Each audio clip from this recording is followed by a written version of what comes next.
إن الحمد لله نحمده ونستعينه ونستغفره ونعوذ بالله من شرور أنفسنا ومن سيئات أعمالنا من يهده الله فلا مضل له ومن يضلله فلا هادي له ونشهد أن لا إله إلا الله وحده لا شريك له ونشهد أن محمدا عبد الله ورسوله صلى الله عليه وسلم أوصيكم ونفسي بتقوى الله عز وجل كما جاء في محكم التنزيل يا أيها الذين آمنوا اتقوا الله حق تقاته ولا تموتن إلا وأنتم مسلمون.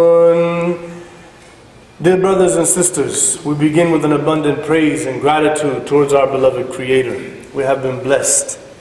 And we hope that every Friday we have an opportunity to grow in our understanding of guidance, that we can reflect on reality around us, and that we can move forward in our spiritual progression, preparing for that day when we will all die, which has been a day that is appointed for every single one of us, and it is not in our control, nor do we know exactly when that time will come. So we try to take every day and make the best of it in connecting with our beloved Creator. We bear witness that there is no deity other than God alone, and Muhammad was his final servant and messenger, sent to bring the final revelation, the Holy Quran, to all of mankind. There are many things happening in the world, and as Muslims we should take a lesson and a reminder and think about how is our perspective in dealing with these things. You have the unfortunate reality of what happened to Mike Brown being murdered, apparently for being of a dark skin color, and this is a very sick disaster. We've talked about racism, and we know that the religion of Islam is the one religion that has a very clear, definitive equality of people regardless of their ethnic or racial or linguistic background. The best among us, as mentioned time and time in the Quran and again in the Sunnah, is piety and righteousness. So I thought to revisit that would not behoove us. There's another event that happened in the unfortunate suicide of the famous actor and comedian Robin Williams that I thought there's an important point that we need to discuss that we have not shed a lot of light on as Muslims. And so we see that number one, that the value in our society, we're not demeaning the dead people, because the Prophet ﷺ said, لا تسبوا الموتى فإنهم قد أفضوا إلى ربهم. Do not ever talk bad and disgrace the dead people, because they have gone to their Lord and that is their place. But the value that we have in society, there are many moral, good people from different religious backgrounds that may die every day, and we don't hear much news about that. And that's something that we have to change. We're not saying anything negative, but comedian, actor is unfortunately now what is the highest status in society, where everybody's just so interested and so concerned about what these people are doing. And the question is, how do we deal with this, right? And so regarding this particular instance, suicide is a very serious reality. It's mentioned in the Quran, it's mentioned in the Sunnah, and so we should have a proper perspective, particularly because some few scholars in the recent couple decades tried to mimic the Japanese Sunnah. It is a Japanese Sunnah, pay close attention. The first people who are known to institutionalize as an act of war and winning it, to kill yourself in trying to kill the enemy, were Japanese non-Muslims. This is their Sunnah. Okay? This is not written anywhere in Islamic law and its history. No Muslim ever did it. Some Muslims thought, well, that we're in a tough situation, we have no means to fight our battle, maybe if someone did that. The problem is the Holy Quran is very clear, وَلَا تَقْتُلُوا أَنفُسَكُمْ. Do not kill yourselves. And the Prophet ﷺ mentioned in dealing with this, when a man did not make a freezing cold wudu because there was only freezing cold water in the well available, he said, أَلَمْ نَجِدْ فِي كِتَابِ اللَّهِ وَلَا تَقْتُلُوا أَنفُسَكُمْ. The Prophet ﷺ agreed that his interpretation of that it could cause some major damage to him to wake up into this freezing cold water. So the same thing, another ayah, وَلَا تُلْقُوا بِأَيْدِيكُمْ إِلَى التَّهْلُكَةِ. Do not cause your own death by your own hands, right? This is very clear Quran. And the Prophet ﷺ says, "Man taradda min jabalin faqatala nafsahu fahuwa yataradda fi nari jahannam khalidan mukhalladan fiha." Very serious hadith here, that whoever would throw themselves off of a mountain and kill themselves, then they will be going in the pits of the hellfire, falling and being destroyed time and time again for ages on end in the hellfire. So it's very serious. Another time, there was a man in a battle, and he had some major physical injuries and so forth, so he decided he was just going to kill himself in order to stop his pain, right? And so then they came to the Prophet ﷺ, and he stopped and he looked at them and he said, the angel Gabriel has told me what we call a hadith Qudsi, that قال الله تعالى بادرني عبدي بنفسه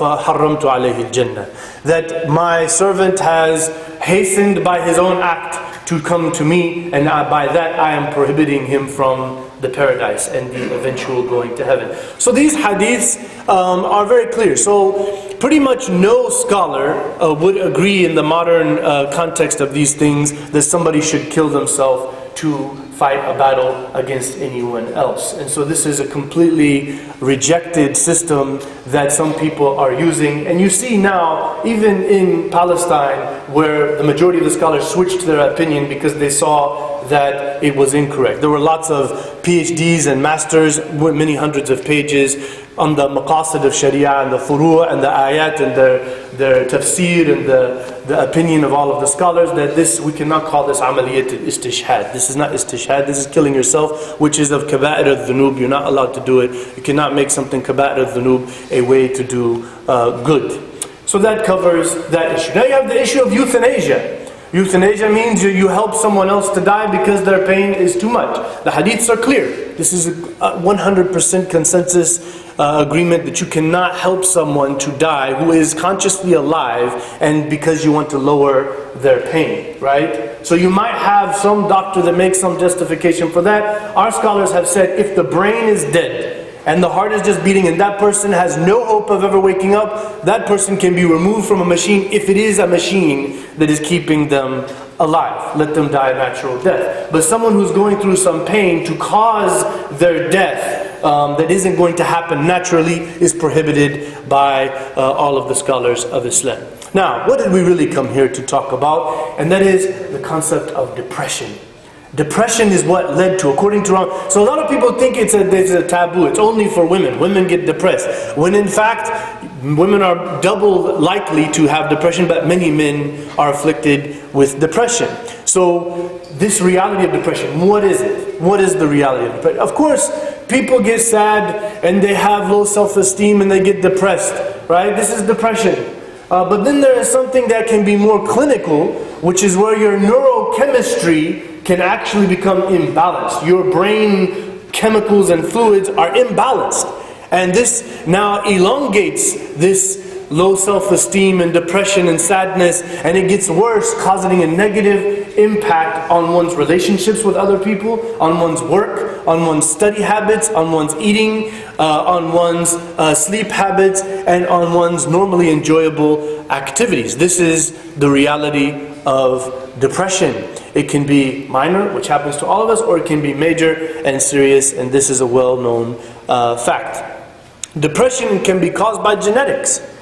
If there is genes that can cause depression in somebody, you may be born with it, right? So this is where we have to have some Muslims have this idea that, oh, alhamdulillah, the Quran will solve all of our problems, and then people live through a miserable, genetically caused chemical imbalance in their brain because somebody's trying to read Quran on them and it doesn't fix their problem, and so forth. We have to realize that لِكُلِّ دَاءٍ دَوَاءٍ, as the hadith of the Prophet ﷺ mentioned, that there are sicknesses in this life. Some of them are spiritual, some of them are physical, and some of them are mental. And these are different kinds of sicknesses, which have different causes and different solutions to fix all of those. But in the old days, before science was developed, they put everything in the spiritual basket. Right? Because they didn't know, there wasn't quantifiable, scientifically verifiable realities that they knew about. So they just said, well, it looks like Majnoon, yani he's possessed by jinn. هذا كلمة مجنون يعني اسم مفعول من جن, right?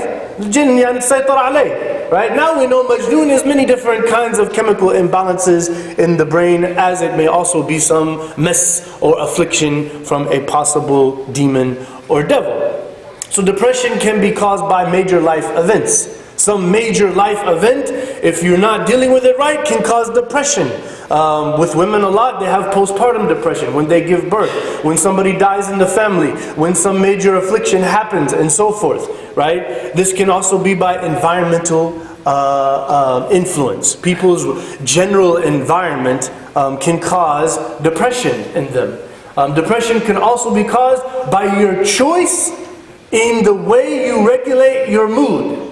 You are consciously aware of your mood. If you sit there and say, khalas, I'm angry. So you see, brothers and sisters do this of different ages. I'm angry. They declare it. And then you say, but astaghfirullah, a'udhu billah, inshallah Allah ma'ak, yani, udhkurullah. And then they're like, no, how dare you talk? Well, you're choosing that now. You're choosing not to change your attitude and be prophetic and follow the guidance. If you're choosing that, then you can create depression because you are consciously choosing not to be happy and in a good state. And we see this. It happens, wallahi.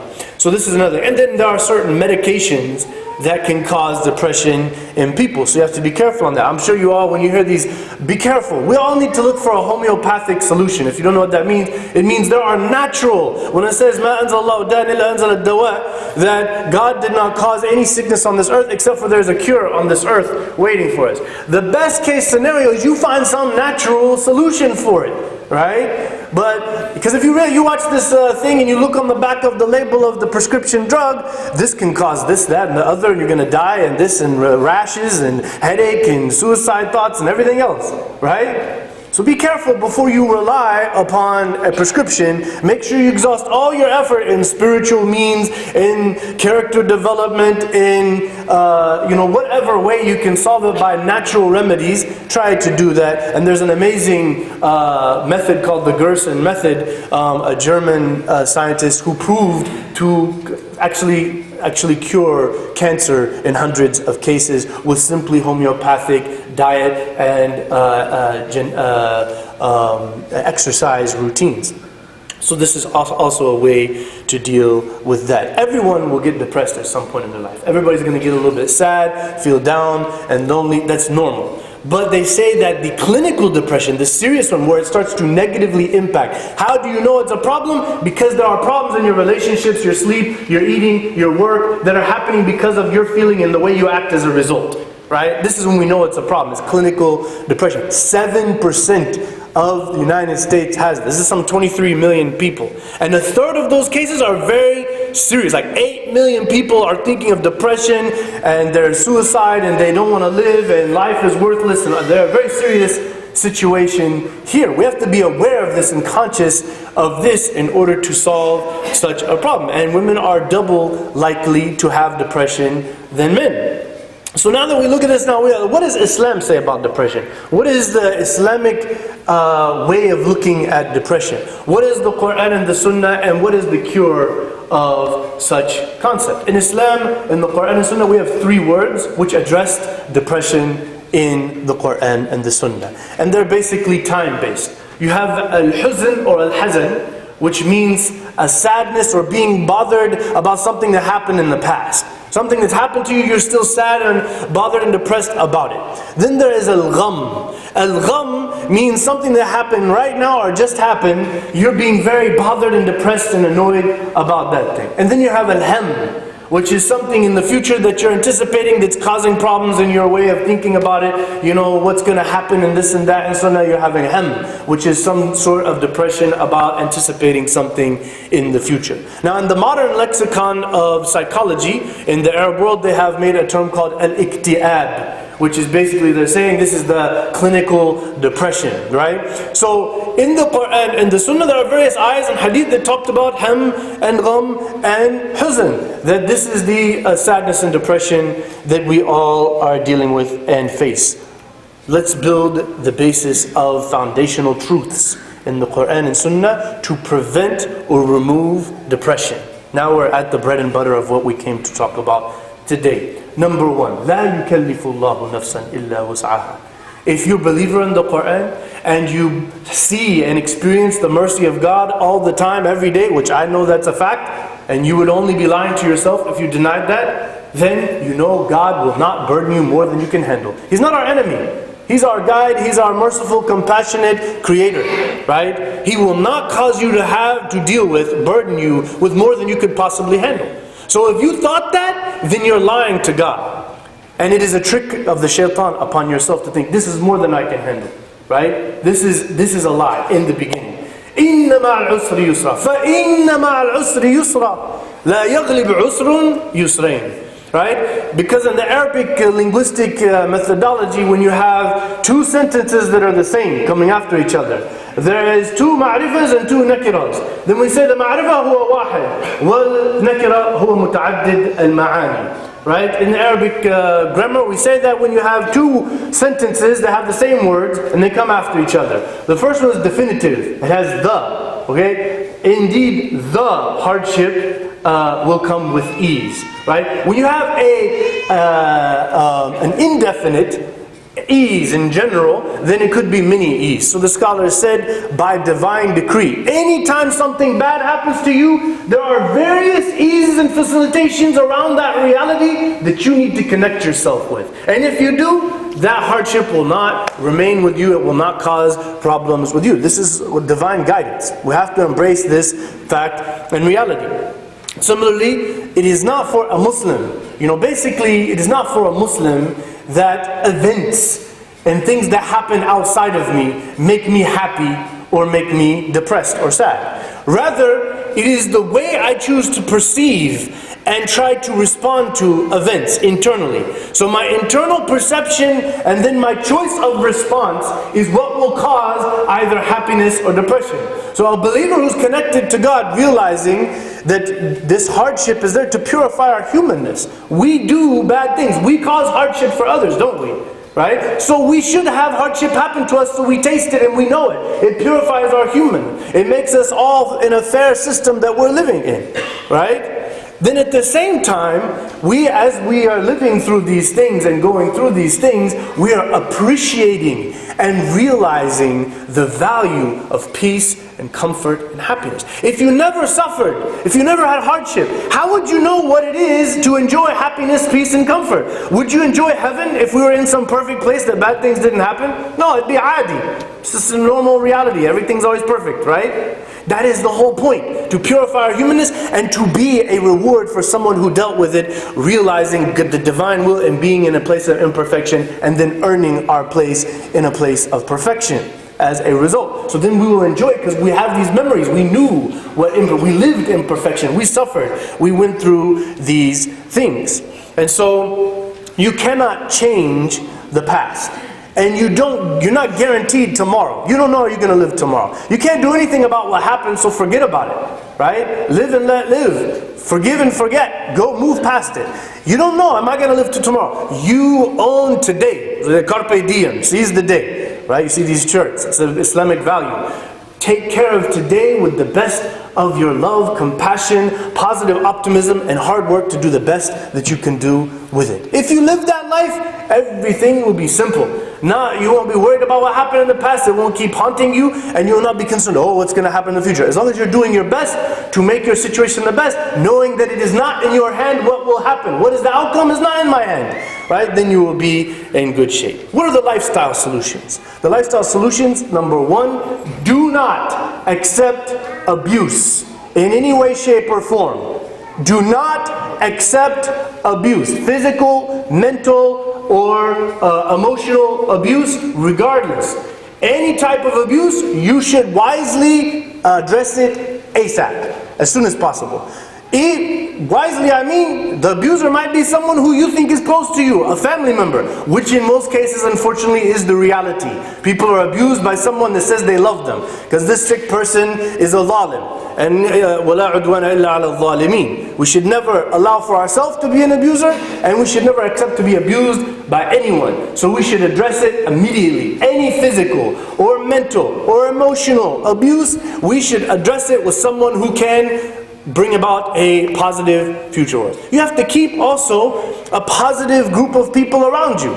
Make sure you keep a good Muslim, positive people, or non-Muslim who are good and positive people around you that are going to bring happiness. Not there's these people, they're always talking about negative stuff. They're doom and gloom. This and that, it's bad and no good and all of that, and the world's destroyed and the Yawm al-Qiyamah is happening tomorrow. Right? Sheikh so-and-so said. Right? So we have to stay away from those people because that is not a good way to live your life. In the Prophet ﷺ, they were Hisar, Al-Ahzab, all of the Jews and the polytheists had surrounded and everything. And the Prophet ﷺ took his stick trying to dig the hole, and he says, Inni utitu miftah al-Rum, and all of this. He said, we're going to take Persia and Rome. And they're like, what? We're about to be destroyed by these people. He's seeing things positive. He is having trust in Allah subhanahu wa ta'ala. He's seeing a good thing. Right? In the Hudaybiyah, they're about to be killed and all of that. Sahal bin Amr comes, he says, Sahal Allahu amrana. And he smiled at them. They're all like, man, we don't have no battle. We're not here with weapons. We don't have really much of any way to defend ourselves in our ihram. And these people are going to kill us. The Prophet says, it's okay. We'll be in good shape. Right? We have to be positive no matter how hard and difficult the situation is. We have to stay healthy. We have to exercise. We have to do something good with our life. We have to take breaks and vacations here and there to keep the positivity going, right? But most importantly, as our whole last week's sermon was, we have to be focused on the remembrance of Allah subhanahu wa ta'ala. We have to be in salah. إِذَا اشْتَدَّ عَلَيْهِ أَمْرٌ فَزِعَ إِلَى الصَّلَاةِ. The Prophet ﷺ, if something became difficult or he was worried about it, he went and he prayed. You should go pray. Right? Go immerse yourself in the prayer. Once the Prophet ﷺ asked about a man. This man came in, he said, I haven't seen you in some time. He said, Wallahi ya Rasulullah, اشتدت علي همومي وكثرت علي ديوني. He said, I got all these depressing things I'm dealing with, and I have these debts that I'm trying to repay. I just can't make it to the mosque. And the Prophet ﷺ said, I'm going to teach you a supplication. If you say it day and night, it will relieve your pain and your depression, and you will be in good shape. He said, what is that? He said, Allahumma inni a'udhu bika min al-hammi wal-hazan, wa min al-ajzi wal-kasal, wa min al-jubni wal-bukh, wa a'udhu bika min ghalabat al-dayn wa qahr al-rijal. This is the ma'thurat. We should be saying these daily. So he said, dear God, I seek refuge in you. I seek protection with you from the depression and sadness that I am facing, from the weakness and the laziness that I have in me, from the cowardice and greed that I have in me, and from being overcome by debt and overpowering people.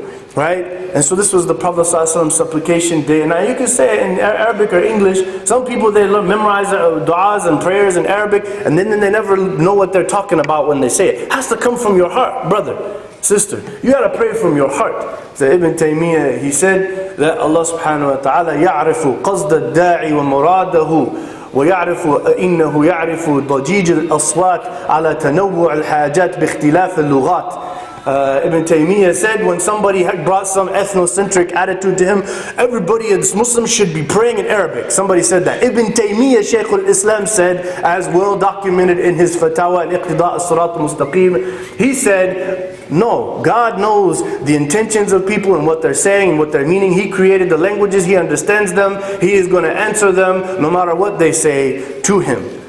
Subhanahu wa ta'ala. Right? He is not an ethnocentric. He's not an Arab God. He just happened to reveal His final revelation in Arabic, which is holy and sacred to us. The Quran is Arabic and will always be in Arabic. Anything that is brought into another meaning would be a human interpretation of the meanings. Outside of that, we're all spiritual beings that should be spiritual and not feel some sort of blockage in our spirituality because we're trying to become ethnically something that we're not. So then you have the Prophet ﷺ, we're running out of time.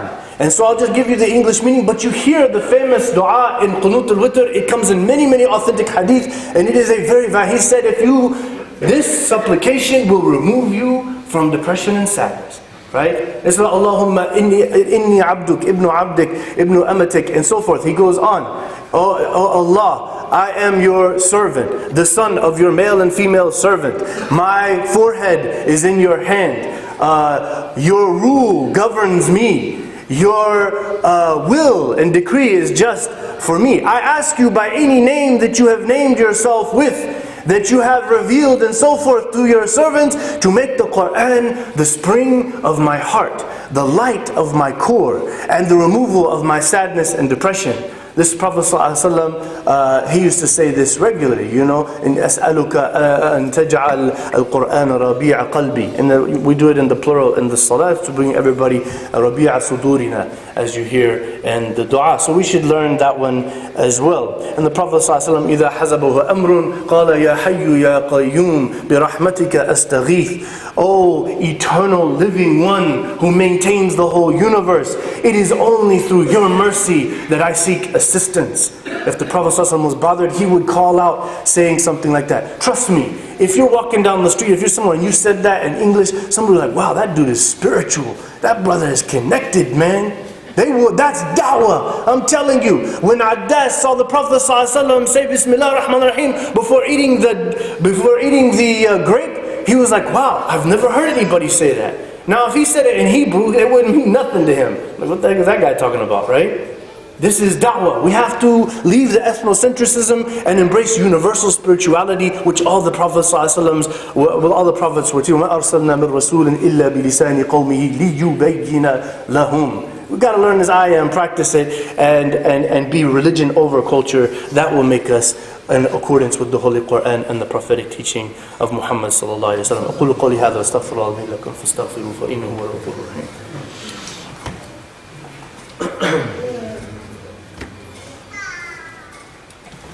Bismillah walhamdulillah wa salatu wa salamu ala rasulillah wa ala alihi wa sahbihi ajma'in.